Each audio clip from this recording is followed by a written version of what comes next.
প্রিয় শিক্ষার্থীরা, আসসালামু আলাইকুম। আশা করি সবাই ভালো আছো। আজকে চলে আসলাম আরেকটি নতুন পর্বে। এ পর্বে আলোচনা করব অধ্যায় 1 16 পৃষ্ঠার 8, 9, 10, 11 নম্বর অঙ্ক নিয়ে। তো তোমরা ক্লাসটি শেষ পর্যন্ত দেখবা, আমি অঙ্কগুলো সহজভাবে বুঝিয়ে দেবো ইনশাআল্লাহ। আর আমার চ্যানেলে নতুন হয়ে থাকলে অবশ্যই চ্যানেলটি সাবস্ক্রাইব করে আমার পাশে থাকবে এবং ভিডিও ভালো লাগলে অবশ্যই ভিডিও শেষে একটা লাইক করে দিবে। আর ইতিপূর্বে যারা চ্যানেলটি সাবস্ক্রাইব করে রেখেছো তাদেরকে অসংখ্য ধন্যবাদ। আর আমার এই অধ্যায়ের সম্পূর্ণ ভিডিও পেতে চাইলে তোমরা এই ভিডিও ডেসক্রিপশনে লিংক পেয়ে যাবে, অথবা আমার চ্যানেলে সরাসরি গিয়ে প্লেলিস্ট করা আছে, সেখানে গিয়ে সম্পূর্ণ অধ্যায়ের ভিডিওগুলো তোমরা দেখে নিতে পারো। তো চলো আমরা অঙ্কগুলো শুরু করি।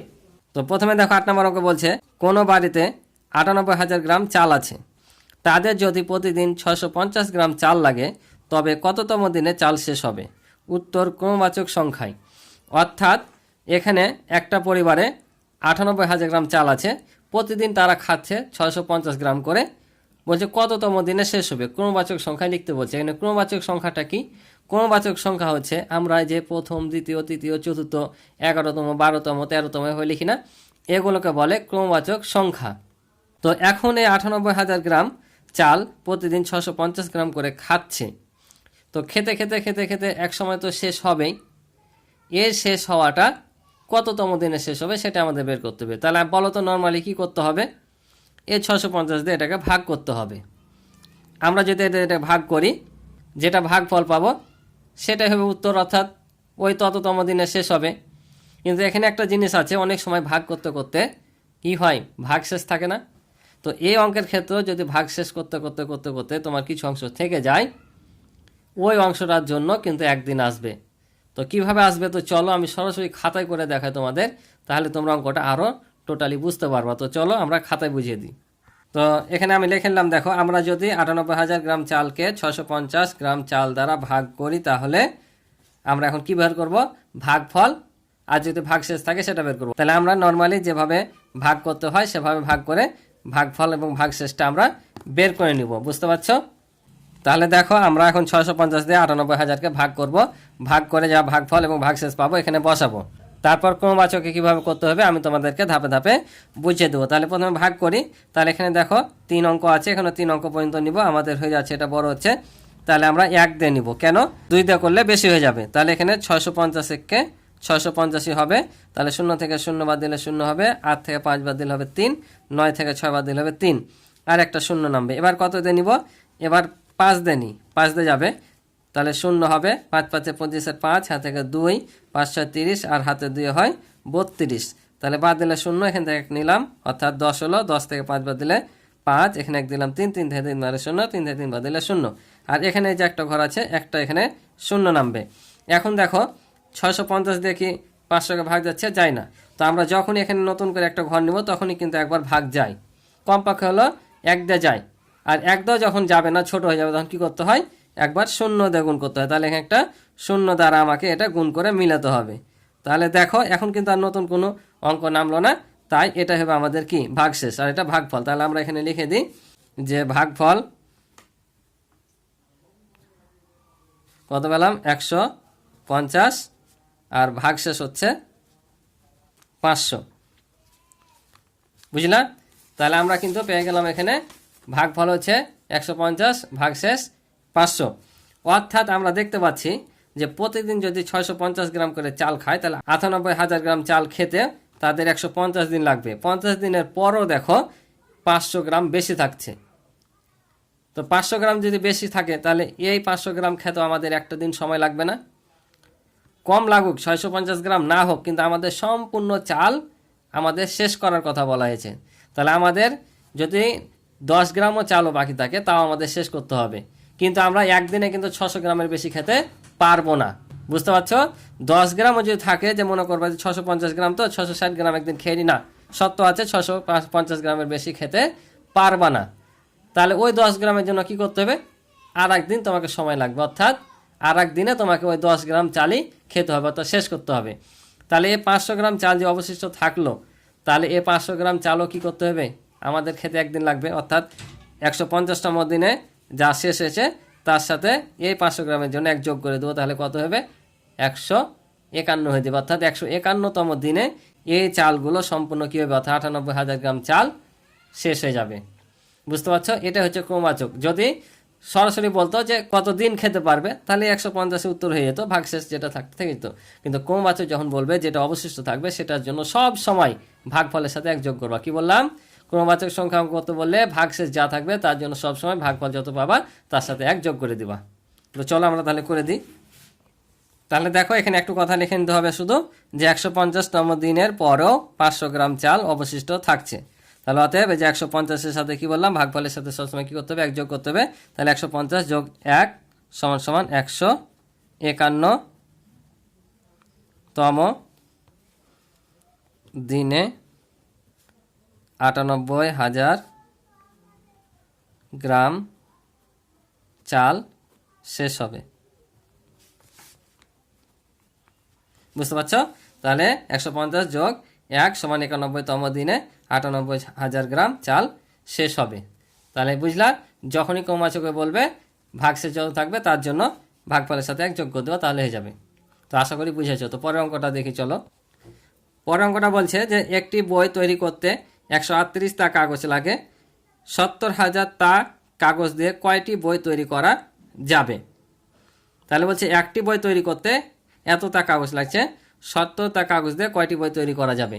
এই অকিক নিয়মের অঙ্কে তোমরা মনে রাখবা, যখন একটার মান দেওয়া থাকবে আর বেশির মান বের করতে বলবে তখন সবসময় গুণ করতে হয়। কি বললাম? একটার মান যদি দেওয়া থাকে অর্থাৎ 1-এর মান, আর 1-এর বেশি যদি চাই, দুইটাও যদি চাই, তারপরও গুণ করতে হবে।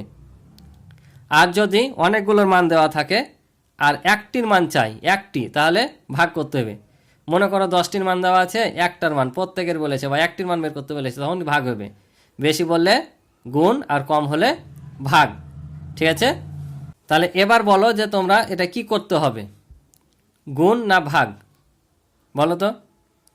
এখানে বলেছে একটি বই তৈরি করতে এতটা কাগজ লাগে, তাহলে এতটা কাগজ দিয়ে কয়টি তৈরি করা যাবে? তাহলে এটা কি করতে হবে, ভাগ করতে হবে। কারণ আমরা যদি এটা দিয়ে এটাকে ভাগ করি তাহলে আমরা বইয়ের সংখ্যাটা পেয়ে যাব। কারণ এটাও কাগজের সংখ্যা দেওয়া আছে, এটাও কাগজের সংখ্যা আছে। যখন দেখবা দুটা একই রকমের জিনিস দেওয়া আছে তখন ভাগ করতে হবে, এটা একটা মনে রাখবা।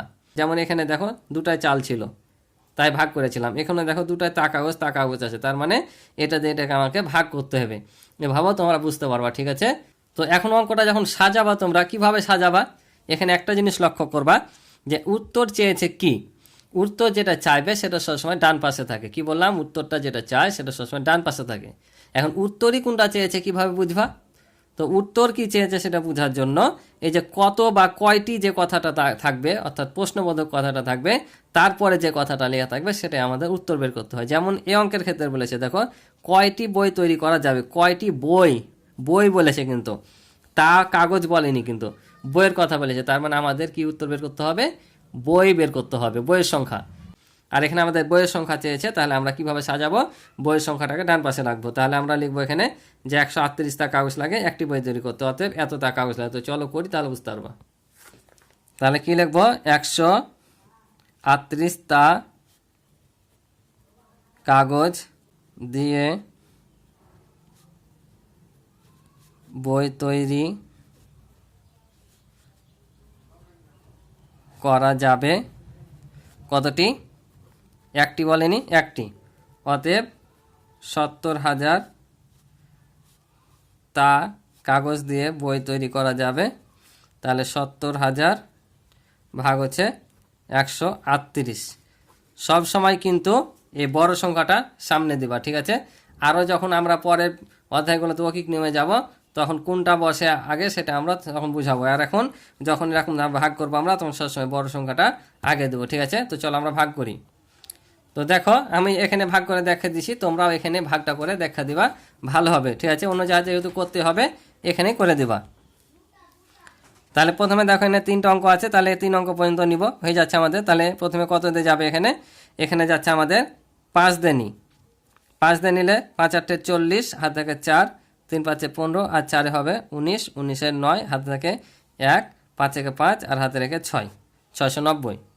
এখন আমরা বিয়োগ করি, 0 থেকে 0 বাদ দিলে হয় 0, এখান থেকে 1 10 দিলাম, 10 থেকে 9 বাদ দিলে 1, এখানে পরিশোধ করলাম 7, 7 থেকে 7 বাদ দিলে 0। তাহলে আমাদের কত নামবে, এখানে একটা ঘর নামবে। তো এখানে দেখো 1 ঘর নামিও, কিন্তু এটা চাইতে এটা ছোট হয়ে যাচ্ছে না।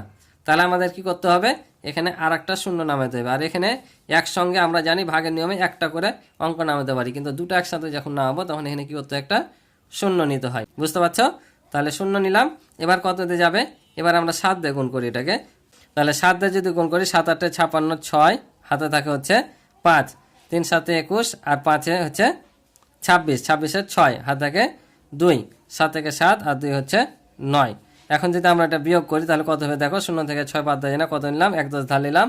তাহলে 10 থেকে 6 বাদ দিলে 4, এখানে 1 দিয়ে দিলাম, কত হলো? 7। তাহলে 0 থেকে 7 বাদ দেয় না, 1 10 ধার নিলাম, তো 10 থেকে 7 বাদ দিলে হয় 3। এখানে এক পরিশোধ করলাম, 10 হলো, 10 থেকে 10 বাদ দিলে 0। তাহলে দেখো আমরা কত পেলাম? 507। তাহলে এটা দেখো এর পূর্বের অঙ্কে যেটা করলা, ক্রমবাচক সংখ্যা যদি করতে বলতো তাহলে আমাদের এখানে কি করতে হতো? এখানে কিন্তু আরও 1 যোগ করে নিতে হতো। যেটা তো ক্রমবাচক সংখ্যা বলেনি, তাই ভাগশেষ যাই থাক না কেন ওটা আমরা নিব না, যতগুলো বই তৈরি করা যাবে সেটাই নিব, অর্থাৎ 507ই হবে এখানে উত্তর। আশা করি তোমরা বুঝেছো। তাহলে 507টি এটা হচ্ছে আমাদের অ্যান্সার। আশা করি বুঝেছো। তাহলে তারপরটা দেখো, শফিক সাহেব তার নিজ গ্রামের দরিদ্র মানুষের মাঝে 750টি 500 টাকার নোট দান করলেন। তিনি মোট কত টাকা দান করলেন? তার নর্মালি ভেবে দেখো তো, 750টি 500 টাকার নোট দান করেছে, তাহলে মোট কত বলেছে? মোট এটা কিন্তু ভাববা না যে মোট বলেছে তাই যোগ হবে, এটা কিন্তু গুণের অঙ্ক। এখানে অনেকগুলো সংখ্যা যখন দেওয়া থাকবে তখন সেটা যোগ করতে হয়, কিন্তু যেহেতু এখানে 750টি দেওয়া আছে 500 টাকার একটি নোট, সেহেতু এটা গুণ করতে হবে। মোট বললেও কেন গুণ করতে হয়? কারণ গুণ হচ্ছে যোগের সংক্ষিপ্ত রূপ, বুঝেছ? তাহলে আমাদের এটা কি করতে হবে? গুণ করতে হবে। তো কয়টি দিয়েছে? 750টি। তাহলে 500 টাকার একটি নোট সমান 500 টাকা, তাহলে 750টি নোটের মূল্য কত হবে? এটার সাথে এটা আমরা গুণ করলেই পেয়ে যাব। তো চলো করে দিই, তাহলে বুঝতে পারবা। তাহলে এখানে আমরা লিখব যে একটি 500 টাকার নোট, একটু অকিক নামে করে দেখালাম, সমান কত টাকা হবে? 500 টাকায় হবে, তাই না? তাহলে অতএব 750টি 500 টাকার নোট সমান কত হবে? 500 গুণিত 750 টাকা। এখন আমরা এটা গুণ করব। তাহলে এখানে তোমরা গুণ করে দেখে দিবা, এই 750টা উপরে নিই আর 500টা নিচে নিই, কারণ গুণের ক্ষেত্রে যেটা আগে পরে করো না কেন কোনো সমস্যা নাই। তাহলে 0 দিয়ে গুণ করলে সবই 0, এটাতে সুবিধা হবে তাই একটা 0 এমনি পাবো, আবার 3টা 0, এবার শতকের ঘর দিয়ে করছি তাই কত 0 হবে? 2টা। তাহলে এবার 5 দিয়ে গুণ করলে দেখো 5-এর সাথে 0 গুণ করবো, তাহলে কত হবে? 0 হয়ে যাবে। 5 5-এ 25-এর 5, হাত থেকে কত? 2, 5 7 35 আর 2 হবে 37। এখন যদি যোগ করি 0 0 0, এ 5 নেমে যাবে, এ 7 নামবে, 3 নামবে, অর্থাৎ আমরা পেলাম 3,75,000। তাহলে 3,75,000। বুঝতো? এটা হচ্ছে আমাদের উত্তর। আশা করি তোমরা বুঝেছো। তো পরের অঙ্কটা দেখো, এ পর্বে লাস্ট অঙ্ক বলছে, রাখি প্রতি মাসে 950 টাকা করে সঞ্চয় করে, কততম মাসে তার সঞ্চিত টাকা এত অতিক্রম করবে? উত্তর ক্রমবাচক সংখ্যা। এটাও কিন্তু ক্রমবাচক সংখ্যা, অর্থাৎ আমাদের এই 8 নম্বরের মতো করে করতে হবে। তাহলে কি করতে হবে? আমরা এতকে এত টাকা দিয়ে এত টাকাকে প্রথমে ভাগ করব, তারপর ভাগফল ভাগশেষ যোগ করে সে মোটার মতোই করব। তো চলো তোমাদের অঙ্কটা করে দিই। তাহলে দেখো অঙ্কটা যেহেতু 8 নম্বর অঙ্কের মতোই, শুধু আমি জাস্ট করে দিলাম, তোমরা এখান থেকে উঠে নিবা, আমি বুঝিয়ে দিচ্ছি। আমরা যদি 50,000 টাকাকে 950 টাকা দ্বারা ভাগ করি তাহলে দেখো ভাগ করলে ভাগফল পাইলাম আমরা 52 আর ভাগশেষ পেয়েছি 500। বুঝছো? তাহলে কি বলেছিলাম যে যখনই ক্রমবাচক সংখ্যা বলবে এখানে যে অবশিষ্ট থাকবে তার জন্য কি করতে হবে? 1 যোগ করে নিতে হবে। কারণ এখানে দেখো আমরা 52তম দিনে সঞ্চয় করার পরও 500 টাকা অবশিষ্ট থাকছে, তো অবশিষ্ট থাকছে, তো আমরা তো একদিনেই এই 950-এর সাথে যোগ করে বসিয়ে দিতে পারবো না, তাই না? তাহলে কি করতে হবে? এই 500 জন্য আমাকে আরও একদিন সময় লাগছে জমা করার জন্য, তাহলে ওই একটা দিন কি করব? আমরা 52-এর সাথে যোগ করে দেবো। তাহলে 53তম দিনে আমাদের কি হবে? 50,000 টাকা অতিক্রম করবে। তাহলে আমরা দেখতে পাচ্ছি যে 52তম দিন সঞ্চয় করার পরও 500 টাকা অবশিষ্ট থাকছে। তাহলে অতএব বা সুতরাং জয় দাও 52 যোগ 1 সমান 53তম দিন সঞ্চয় করার পর সঞ্চিত টাকা 50,000 অতিক্রম করবে। এটাই হচ্ছে উত্তর। আশা করি তোমরা বুঝেছো। তো আজকে ছিল এই পর্যন্ত অঙ্ক। আশা করি তোমরা অঙ্কগুলো বুঝেছো। তো দেখা হবে পরবর্তী নতুন পর্বে। ভালো থাকো, সুস্থ থাকো, আল্লাহ হাফেজ।